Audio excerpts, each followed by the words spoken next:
Assalamualaikum warahmatullahi wabarakatuh. Salam sejahtera bagi kita semua. Salam Om Swastiastu, Namo Buddhaya, Wede Dontiang, salam kebajikan.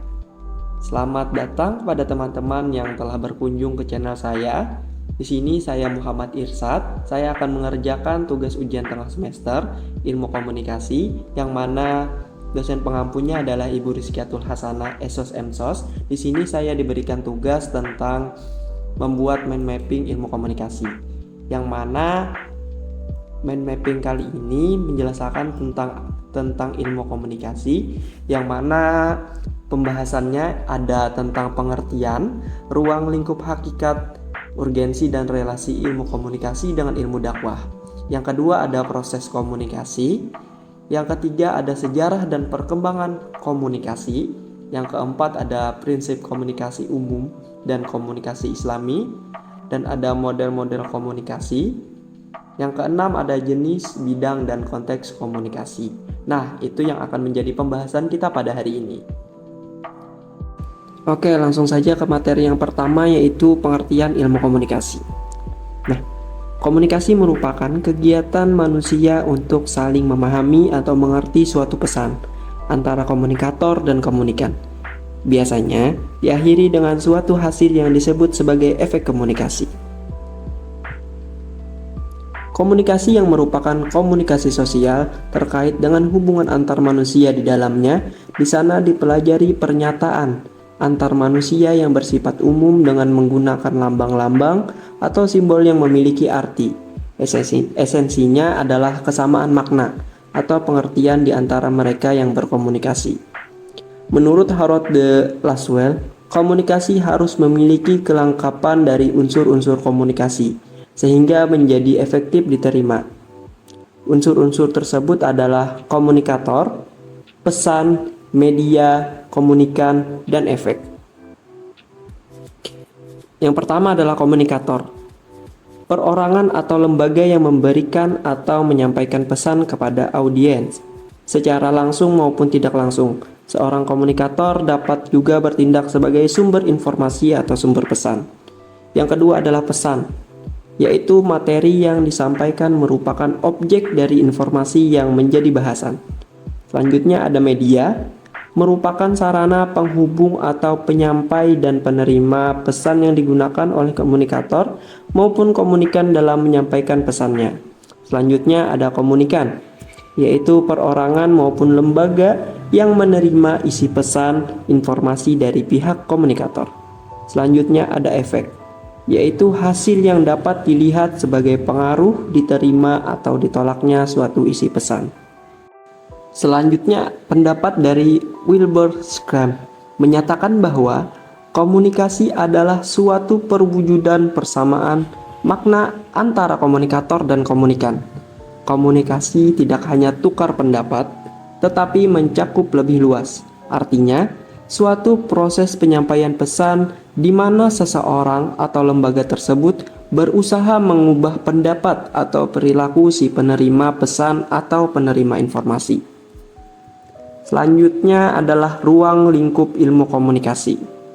Ruang lingkup ilmu komunikasi sebagai keterampilan praktis dan bahkan sebagai seni adalah komunikasi insani atau human communication atau komunikasi antar manusia, bukan komunikasi antara manusia dengan hewan maupun komunikasi antar hewan. Berkaitan dengan hal tersebut, Effendi membagi lingkup komunikasi manusia ke dalam 7 lingkup yang diantaranya adalah sebagai berikut. Ruang lingkup pertama adalah ruang lingkup berdasarkan bidang komunikasi yang diantaranya meliputi yang pertama ada komunikasi sosial, dua ada komunikasi organisasi atau manajemen, selanjutnya ada komunikasi bisnis, komunikasi politik, komunikasi internasional, komunikasi antar budaya, komunikasi pembangunan, komunikasi tradisional. Yang kedua, sifat komunikasi yang ruang lingkupnya dapat diklasifikasikan pada yang pertama ada komunikasi verbal atau verbal communication, meliputi komunikasi lisan dan komunikasi tulisan. Selanjutnya ada komunikasi nirverbal atau non-verbal communication, meliputi komunikasi facial, gestural atau body communication, komunikasi gambar, dan lain sebagainya. Komunikasi tatap muka, komunikasi bermedia. Yang ketiga, tatanan komunikasi yang merupakan proses komunikasi ditinjau dari sisi jumlah peserta komunikasi. Tatanan atau konteks komunikasi diklasifikasikan sebagai berikut. Yang pertama ada komunikasi pribadi atau personal communication yang meliputi komunikasi intrapribadi atau interpersonal communication dan komunikasi antar pribadi atau interpersonal communication. Selanjutnya ada komunikasi kelompok atau group communication meliputi komunikasi kelompok kecil seperti ceramah, forum diskusi, diskusi panel, seminar, curah saran, dan komunikasi kelompok besar.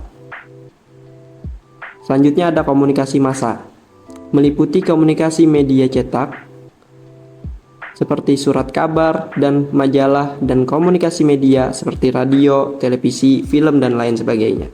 Selanjutnya ada komunikasi media seperti surat, telepon, pamflet, poster, spanduk, dan mungkin media lain yang masih belum disepakati keberadaannya. Selanjutnya, tujuan komunikasi yang antara lain mengubah sikap atau to change the attitude, mengubah opini atau pendapat atau pandangan, atau to change the opinion, mengubah perilaku, to change the behavior, dan mengubah masyarakat. Yang kelima, fungsi komunikasi. Secara umum, fungsi komunikasi adalah memberi informasi, mendidik, dan menghibur, serta fungsi mempengaruhi. Yang keenam, teknik komunikasi. Teknik berkait erat dengan keterampilan. Komunikasi juga merupakan ilmu praktis dan seni. Teknik komunikasi meliputi komunikasi informatif, komunikasi persuasif, komunikasi pervasif, komunikasi kursif atau mengendalikan dengan kekerasan, komunikasi instruktif, dan hubungan manusiawi. Selanjutnya yang ketujuh, metode komunikasi meliputi jurnalisme, baik cetak, elektronik maupun online, hubungan masyarakat, periklanan, propaganda, perang urat saraf, perpustakaan, dan lain-lain. Oke, selanjutnya urgensi dan relasi ilmu komunikasi dengan ilmu dakwah. Ilmu komunikasi dan dakwah sangatlah memiliki hubungan yang erat, terutama dalam cara penyampaian pesan dan informasi keagamaan kepada umat manusia. Baik dari segi metode penyampaian pesan atau informasi, dakwah dan tablik memiliki bentuk berupa kitabah atau jurnalis, khitobah, retorika, ilam, drama, film atau sinetron. Dakwah dalam bentuk ini membutuhkan bantuan kajian one-way communication. Selain itu, dikenal juga di dalam dakwah dialogis yang memiliki bentuk berupa irsyad atau bimbingan konseling. Dakwah seperti ini membutuhkan kajian two-way communication. Dakwah merupakan proses komunikasi berupa informasi yang berkaitan erat dengan keislaman, berupa nilai-nilai keislaman, kaidah Islamiyah yang harus dioptimalkan secara total, menyeluruh, dan mendalam agar tidak terdapat keraguan dalam memahami agama Islam. Pada ajaran Islam, tentunya memiliki kandungan yang berisi pesan yang positif dan mendidik untuk disampaikan melalui komunikasi yang baik kepada seluruh umat Islam. Dengan kata lain, hubungan antara proses komunikasi dan proses dakwah sangat penting terjalin. Oke, materi selanjutnya yaitu tentang proses komunikasi. Proses komunikasi adalah proses peleburan makna dari lambang-lambang komunikasi yang disampaikan komunikator dan komunikan. Osgood meninjau proses komunikasi dari peranan manusia dalam hal memberikan interpretasi atau penafsiran terhadap lambang-lambang tertentu atau message. Proses komunikasi melibatkan banyak faktor atau unsur yang ada di dalamnya, yaitu pelaku atau peserta, pesan, saluran, media atau alat yang dipergunakan untuk menyampaikan pesan, waktu, tempat, hasil atau akibat yang terjadi, hambatan yang muncul, serta situasi atau kondisi saat berlangsung prosesnya komunikasi. Proses berlangsungnya komunikasi itu adalah jika antara komunikator dan komunikan mengadakan kesamaan makna atau arti. Karena pada hakikatnya berkomunikasi adalah membuat komunikator dan komunikan sama-sama memberi arti yang sama terhadap lambang yang sama terhadap apa yang dikomunikasikan. Wilbur Scrum dalam karyanya Communication Research in the United States mengatakan bahwa komunikasi akan berhasil apabila pesan yang disampaikan komunikator cocok dengan frame of reference, yakni pengalaman dan pengertian, collection of experience and meaning, yang pernah diperoleh komunikan. Adapun proses pelaksanaan komunikasi dapat berlangsung sebagai berikut. Yang pertama, proses komunikasi primer. Yang kedua, proses komunikasi sekunder. Yang pertama, proses komunikasi primer adalah proses penyampaian pikiran atau perasaan seseorang kepada orang lain dengan menggunakan lambang atau simbol sebagai media. Lambang sebagai media primer dalam proses komunikasi adalah bahasa, kial, isyarat, gambar, warna, dan sebagainya yang secara langsung mampu menerjemahkan pikiran atau perasaan komunikator kepada komunikan. Lambang bahasa yang paling banyak dipergunakan dalam komunikasi karena hanya bahasalah yang mampu menerjemahkan pikiran seseorang yang abstrak sekalipun. Isyarat, kial, dan lainnya memang dapat menerjemahkan pikiran seseorang sehingga terekspresikan secara fisik.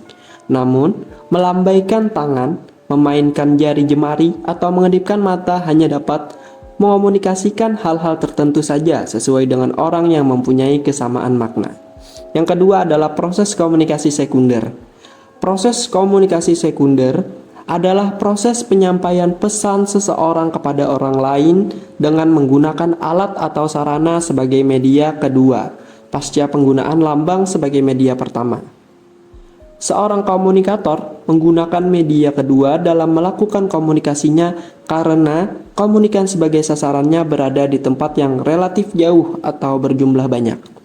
Surat, telepon, surat kabar, majalah, radio, televisi, dan film adalah media kedua yang digunakan dalam komunikasi. Karena proses komunikasi sekunder merupakan sambungan dari komunikasi primer yang menembus dimensi ruang dan waktu. Dalam menata lambang-lambang untuk memformulasikan isi pesan komunikasi, komunikator harus memperhitungkan ciri-ciri atau sifat-sifat media yang akan digunakan. Penentuan media yang akan digunakan sebagai hasil pilihan dari sekian banyak alternatif perlu didasari pertimbangan mengenai komunikan yang akan dituju.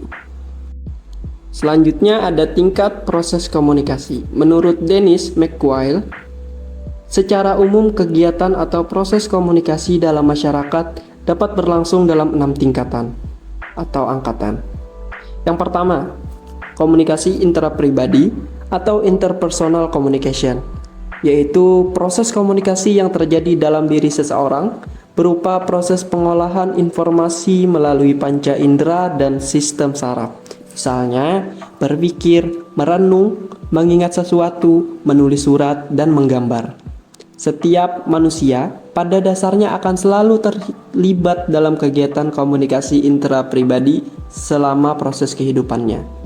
Yang kedua, komunikasi antar pribadi, yaitu kegiatan komunikasi yang dilakukan secara langsung antara seseorang dan orang lain.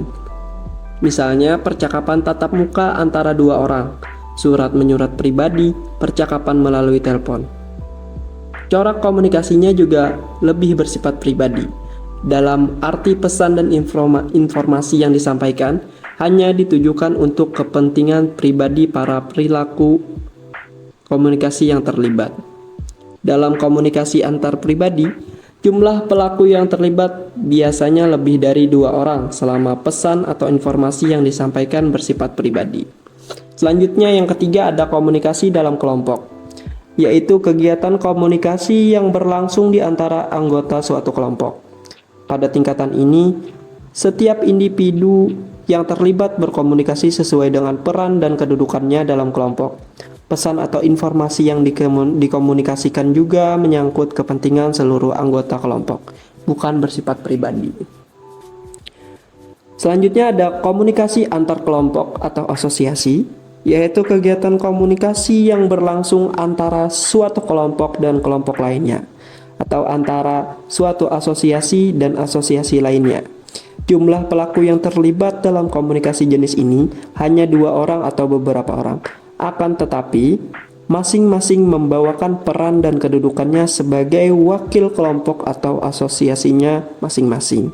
Selanjutnya ada komunikasi organisasi, yaitu mencakup kegiatan komunikasi dalam suatu organisasi dan komunikasi antar organisasi. Sifat komunikasi organisasi lebih formal dan lebih mengutamakan prinsip-prinsip efisiensi dalam melakukan kegiatan komunikasinya. Selanjutnya ada komunikasi dengan masyarakat secara luas, yaitu komunikasi yang ditujukan kepada masyarakat secara luas. Bentuk kegiatan komunikasinya dapat dilakukan dengan 2 cara. Yang pertama, komunikasi massa, yaitu komunikasi melalui media massa seperti radio, majalah, surat kabar, dan televisi. Yang kedua, tanpa melalui media massa, misalnya ceramah atau pidato di lapangan terbuka. Sifat isi pesan komunikasi yang disampaikan menyangkut kepentingan orang banyak atau tidak bersifat pribadi. Selanjutnya ada hambatan dalam komunikasi. Hambatan komunikasi dapat mempersulit penyampaian pesan yang jelas, mempersulit pemahaman terhadap pesan yang disampaikan, serta mempersulit memberikan umpan balik atau feedback. Umumnya ada 4 jenis hambatan komunikasi. Yang pertama, hambatan personal. Hambatan ini adalah hambatan yang terjadi pada komunikator maupun komunikan. Hambatan jenis ini meliputi sikap, prasangka, emosi, bias, stereotyping, dan lain-lain. Yang kedua ada hambatan kultural. Hambatan jenis ini mencakup bahasa, kepercayaan, dan keyakinan. Selanjutnya ada hambatan fisik. Contoh hambatan fisik bisa mempengaruhi efektivitas komunikasi. Hambatan jenis ini mencakup panggilan telepon, jarak antar individu, dan radio. Biasanya hambatan yang bersifat fisik ini dapat dengan mudah diatasi. Selanjutnya ada hambatan lingkungan. Hambatan komunikasi tidak melulu disebabkan manusia sebagai peserta komunikasi. Ada beberapa faktor lingkungan juga bisa mempengaruhi proses komunikasi yang efektif. Contoh hambatan yang dipicu oleh faktor lingkungan adalah latar belakang fisik atau situasi di mana komunikasi terjadi. Hambatan jenis ini mencakup tingkat aktivitas, kenyamanan, gangguan, dan waktu. Oke, materi selanjutnya yaitu tentang sejarah dan perkembangan komunikasi. Ada pendapat mengatakan bahwa sejarah ilmu komunikasi tumbuh melalui 3 jalur atau 3 jalan, yakni publisistik, jurnalistik, dan retorika. Ilmu komunikasi secara tradisional berkembang dari akar yang kuat, yaitu retorika yang secara sistematis dan metodologis dipelajari, diteliti, dan dipraktikkan oleh Socrates, Plato, Aristoteles, kemudian dilanjutkan oleh Demosthenes, Cicero, dan lain-lain. Kemudian, perjalanan selanjutnya ilmu komunikasi bisa ditelusuri dari arah jurnalisme dan akan dibahas secara berurutan mulai dari masa Benjamin Franklin, Robert Lee, Harold de Lasalle, dan Wilbur Schramm.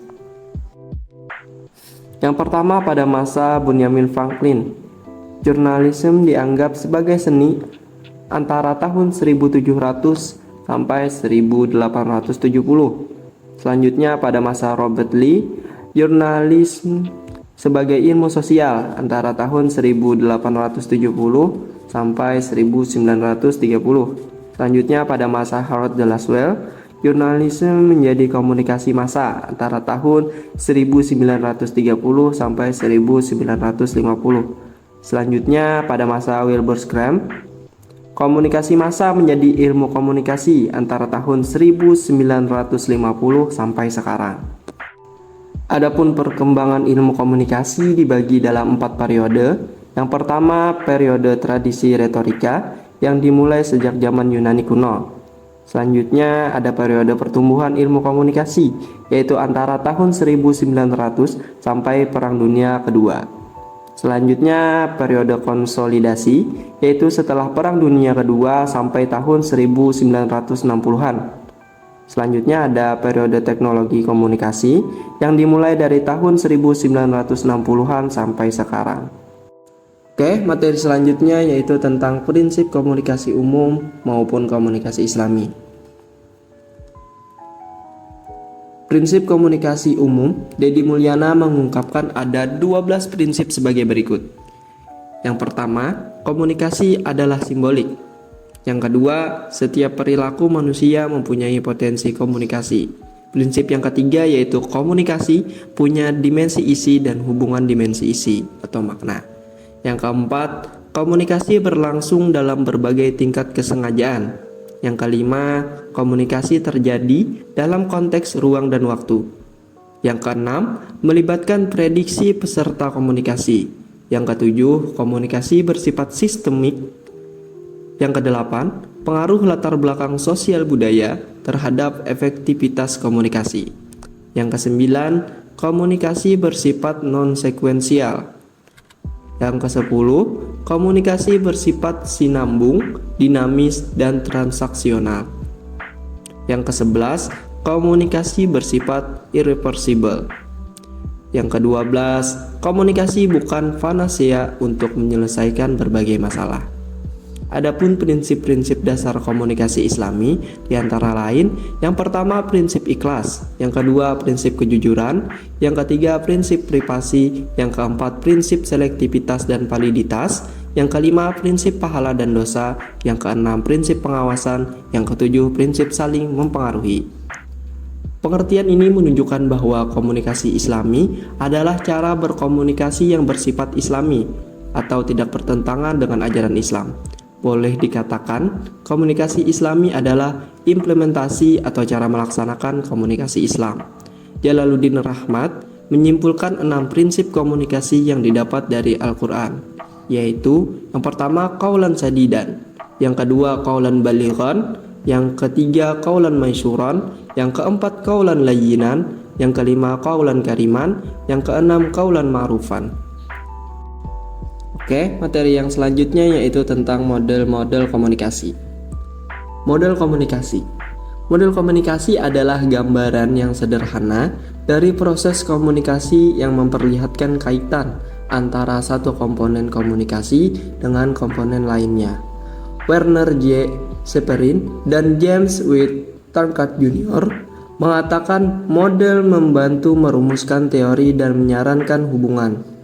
Model komunikasi menggambarkan bagaimana jalannya proses komunikasi, bagaimana proses komunikasi mengalir melalui saluran komunikasi dari sender sebagai pengirim kepada receiver sebagai penerima.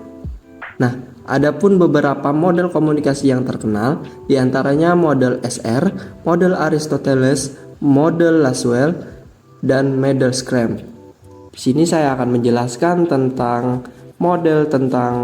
model Aristoteles. Model Aristoteles adalah model komunikasi paling klasik yang sering juga disebut model retoris. Komunikasi terjadi ketika seorang pembicara menyampaikan pembicaraannya kepada khalayak dalam upaya mengubah sikap mereka. Tepatnya, ia mengungkapkan 3 unsur dasar proses komunikasi, yaitu pembicara, pesan, dan pendengar. Fokus komunikasi yang ditelaah Aristoteles adalah komunikasi retoris, yang kini lebih dikenal dengan komunikasi publik atau public speaking atau pidato. Selanjutnya ada model Laswell. Model komunikasi Laswell berupa ungkapan verbal dari who, say what, in which channel, to whom, with which effect. Laswell mengemukakan 3 fungsi komunikasi, yaitu pertama, pengawasan lingkungan yang mengingatkan anggota-anggota masyarakat akan bahaya dan peluang dalam lingkungan. Kedua, korelasi berbagai bagian terpisah dalam masyarakat yang merespon lingkungan. Dan yang ketiga, transmisi warisan sosial dari suatu generasi ke generasi lainnya. Nah, itu tadi ada beberapa model komunikasi. Selanjutnya yaitu fungsi dan manfaat model-model komunikasi. Yang pertama, memiliki fungsi dan manfaat untuk melukiskan proses komunikasi. Yang kedua, menunjukkan hubungan visual. Yang ketiga, membantu dalam menemukan dan memperbaiki kemacetan komunikasi. Oke, selanjutnya yaitu tentang jenis, bidang, dan konteks komunikasi. Yang pertama, ada beberapa jenis komunikasi yang masing-masing kurang lebih memiliki tujuan yang sama, yaitu menyampaikan suatu informasi. Berikut adalah jenis-jenis komunikasi. Yang pertama ada komunikasi verbal. Komunikasi verbal merupakan komunikasi yang digunakan dengan menggunakan simbol-simbol verbal, serta menggunakan kata dari satu maupun lebih bahasa. Komunikasi verbal tidak hanya berupa lisan saja, namun meliputi pula komunikasi lisan serta komunikasi tertulis. Selanjutnya ada komunikasi nonverbal. Komunikasi nonverbal ialah komunikasi yang dilakukan dengan cara menggunakan pesan nonverbal untuk menyampaikan suatu informasi. Berikut beberapa contoh dari komunikasi nonverbal. Yang pertama ada ekspresi wajah, bahasa tubuh, sentuhan, dan penampilan. Selanjutnya ada komunikasi formal. Komunikasi formal merupakan komunikasi yang terjadi di antara organisasi maupun perusahaan dengan tata cara yang telah diatur sebelumnya, sesuai dengan struktur organisasi. Selanjutnya ada komunikasi informal. Komunikasi informal terjadi ketika ada seorang atau lebih baik dalam organisasi maupun suatu perusahaan yang tidak ditentukan sebelumnya dalam satu struktur organisasi maupun tidak mendapatkan kesaksian resmi. Selanjutnya, komunikasi nonformal. Komunikasi nonformal adalah ketika komunikasi yang terjadi di antara komunikasi yang memiliki sifat formal serta informal. Selanjutnya ada komunikasi langsung. Jenis komunikasi selanjutnya adalah komunikasi langsung yang dapat diartikan sebagai suatu proses yang dilakukan secara langsung tanpa adanya bantuan dari perantara pihak ketiga maupun media komunikasi yang ada serta tidak dibatasi oleh jarak.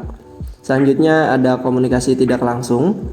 Komunikasi tidak langsung adalah kebalikan dari komunikasi langsung, yaitu proses komunikasi terjadi atau dilaksanakan dengan adanya bantuan dari pihak ketiga maupun alat sebagai media komunikasi. Selanjutnya, komunikasi berdasarkan maksudnya. Jenis komunikasi berdasarkan maksudnya dapat dibedakan menjadi 4, yaitu pidato, memberi ceramah, wawancara, serta memberi perintah atau tugas. Selanjutnya ada komunikasi internal. Komunikasi internal dapat dibedakan menjadi 3 bentuk, yaitu komunikasi vertikal, komunikasi horizontal, serta komunikasi diagonal. Komunikasi vertikal terjadi dalam satu bentuk komunikasi antara pemimpin kepada para anggotanya. Komunikasi vertikal dapat berupa seperti teguran, perintah, pujian, dan lainnya. Selanjutnya ada komunikasi horizontal, dapat terjadi ketika ruang lingkup organisasi maupun perusahaan di antara orang yang memiliki kedudukan sejajar. Contohnya adalah komunikasi antara para karyawan, komunikasi antar siswa, komunikasi antar guru, dan lain sebagainya. Selanjutnya ada komunikasi diagonal. Adalah komunikasi yang dapat terjadi dalam ruang lingkup organisasi maupun perusahaan di antara orang yang memiliki suatu kedudukan berbeda pada posisi yang tidak sejalur atau vertikal. Contohnya adalah ketika ada karyawan dari divisi kreatif maupun divisi teknik di suatu perusahaan melakukan komunikasi. Selanjutnya ada komunikasi eksternal. Komunikasi eksternal adalah komunikasi yang terjadi di antara organisasi maupun perusahaan dengan beberapa pihak dari masyarakat yang berada di luar organisasi maupun perusahaan tersebut. Yang selanjutnya ada komunikasi berdasarkan jumlah komunikan atau komunikator. Jenis komunikasi berdasarkan jumlah dari orang yang berkomunikasi atau jumlah komunikan maupun komunikatornya dapat dibedakan menjadi 2 jenis, yaitu sebagai berikut. Yang pertama, komunikasi perorangan. Merupakan komunikasi yang dapat terjadi dengan cara perseorangan maupun individu dengan pribadi lainnya mengenai persoalan yang sifatnya pribadi. Selanjutnya, komunikasi kelompok. Merupakan komunikasi yang dapat terjadi pada suatu kelompok mengenai suatu persoalan yang menyangkut kepentingan dan kelompok tersebut. Selanjutnya ada komunikasi berdasarkan peranan individu. Peranan individu memiliki peran penting dalam proses komunikasi. Ada 3 jenis komunikasi yang dibedakan berdasarkan peranan individu. Penjelasannya sebagai berikut. Yang pertama, komunikasi antar individu dengan individu lain. Komunikasi antar individu dengan cakupan lingkungan yang lebih luas. dan komunikasi antar individu dengan suatu kelompok atau lebih. Selanjutnya, komunikasi jaringan kerja. Komunikasi jaringan kerja dapat terjadi di dalam suatu perusahaan maupun organisasi. Komunikasi jenis ini dapat terlaksana sesuai dengan sistem yang telah ditetapkan dalam jaringan tersebut. Menurut bentuknya, komunikasi jaringan kerja dapat dibedakan menjadi 3 bentuk. Yang pertama, komunikasi jaringan kerja rantai. Yang kedua, komunikasi jaringan kerja lingkaran. Yang ketiga, komunikasi jaringan bintang. Selanjutnya ada komunikasi ajaran informasi. Jenis komunikasi ajaran informasi dapat dibedakan menjadi beberapa bentuk. Yang pertama, komunikasi satu arah. Yang kedua, komunikasi dua arah. Yang ketiga, komunikasi ke atas. Dan yang selanjutnya, komunikasi ke arah samping. Yang ke-15 ada komunikasi visual. Jenis komunikasi ini merupakan suatu proses komunikasi nonverbal yang menggunakan visual untuk menyampaikan pesan maupun informasi, seperti gaya rambut, gaya make up, bahkan hingga gaya berpakaian. Bahasan yang selanjutnya dalam materi ini yaitu tentang bidang komunikasi. Maksud dari bidang di sini adalah aspek bidang kehidupan manusia itu sendiri, di mana di antara aspek kehidupan manusia berbeda antara bidang satu dengan bidang yang lainnya. Bidang-bidang komunikasi tersebut mencakup beberapa jenis komunikasi sebagai berikut. Yang pertama, komunikasi sosial. Komunikasi sosial diartikan sebagai suatu proses interaksi di mana seseorang atau suatu lembaga menyampaikan amanat kepada pihak lain agar pihak lain dapat menangkap maksud yang dikehendaki penyampainya, baik secara verbal maupun nonverbal. Selanjutnya ada komunikasi organisasional atau manajemen. Tujuan utama komunikasi dalam lingkup organisasi adalah memajukan dan mengembangkan organisasi yang ditafsirkan sebagai upaya yang dilakukan untuk mencapai tujuan-tujuan manajemen. Selanjutnya ada komunikasi bisnis. Komunikasi bisnis adalah proses pertukaran informasi untuk mencapai efektivitas dan efisiensi di berbagai kegiatan internal organisasi bisnis. Selanjutnya ada komunikasi politik. Komunikasi politik dalam arti sempit adalah setiap bentuk penyampaian pesan, baik dalam bentuk lambang-lambang maupun kata-kata tertulis dan terucap, ataupun dalam bentuk isyarat yang mempengaruhi kedudukan seseorang yang ada dalam suatu kekuasaan tertentu. Selanjutnya yang kelima ada komunikasi internasional. Komunikasi internasional merupakan komunikasi yang dilakukan antara komunikator yang memiliki suatu negara untuk menyampaikan pesan-pesan yang berkaitan dengan berbagai kepentingan negaranya kepada komunikan yang mewakili negara lain dengan tujuan untuk memperoleh dukungan yang lebih luas. Selanjutnya ada komunikasi antar budaya. Komunikasi antar budaya menurut Stewart L. Tubbs adalah komunikasi antara orang-orang yang berbeda budaya. Kebudayaan adalah cara hidup yang berkembang dan dianut oleh sekelompok orang serta berlangsung dari generasi ke generasi. Selanjutnya ada komunikasi pembangunan. Secara sederhana, pembangunan adalah perubahan yang berguna menuju suatu sistem sosial dan ekonomi yang diputuskan sebagai suatu kehendak dari suatu bangsa. Jadi, dalam arti luas, komunikasi pembangunan meliputi peran dan fungsi komunikasi sebagai suatu aktivitas pertukaran pesan secara timbal balik di antara masyarakat dengan pemerintah, dimulai dari proses perencanaan, pelaksanaan, dan evaluasi pembangunan. Selanjutnya ada komunikasi tradisional. Komunikasi tradisional adalah proses penyampaian pesan dari satu pihak ke pihak lain dengan menggunakan media tradisional yang sudah lama digunakan di suatu tempat sebelum kebudayaan tersentuh oleh teknologi modern. Bahasan yang selanjutnya yaitu tentang konteks komunikasi. Ada 7 konteks komunikasi, yaitu yang pertama komunikasi intrapersonal atau intrapribadi.